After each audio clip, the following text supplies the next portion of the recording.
আপনারা দেখছেন বার্তা এক নজর। বিশ্ব পরিবেশ দিবস এই উপলক্ষে বাঁশবেড়িয়া খামারপাড়া শিশু সংঘ ক্লাবে ব্যান্ডেল মগরা বিজ্ঞান মঞ্চের পক্ষ থেকে এক সচেতনতা র্যালির আয়োজন করা হয় বাঁশবেড়িয়াতে। সংঘ ভবনের সামনে থেকে শুরু করে এলাকার বিভিন্ন পথ পরিক্রমা করে আবার সংঘ ভবনে এসে শেষ হয়। উপস্থিত ছিলেন ক্লাবের সকল খুদে ফুটবলার থেকে সংঘের সকল সদস্যরা।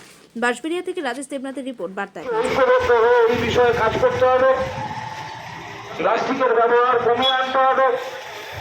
আমাদের একই সঙ্গে গাছ কাটা বন্ধ করতে হবে এবং নিয়মিত বনসৃজন করতে হবে। অর্থাৎ বিভিন্ন জায়গায় আমাদের গাছ করতে হবে, সেখানে যেমন সম্ভব গাছ কাটা বড় গাছ কাটা বন্ধ করা। একই সঙ্গে আমাদের আশেপাশে থাকা যে জলপথগুলি রয়েছে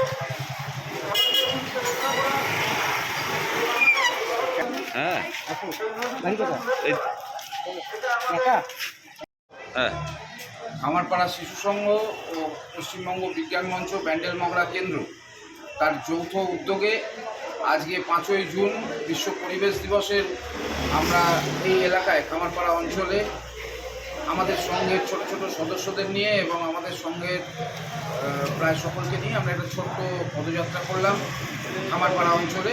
এই বার্তা পৌঁছে দেওয়া মানুষের কাছে যে পরিবেশকে রক্ষা করতে না পারলে আগামী প্রজন্মকে রক্ষা করা যাবে না, এই বার্তা নিয়ে এই ছোট্ট পদযাত্রা আমরা আয়োজন করলাম। সাফল্যের সাথে এই পদযাত্রা হয়েছে। এই বার্তা আমরা চাই যে সব দিকে সমানভাবে ছড়িয়ে। কি নাম? সায়ন।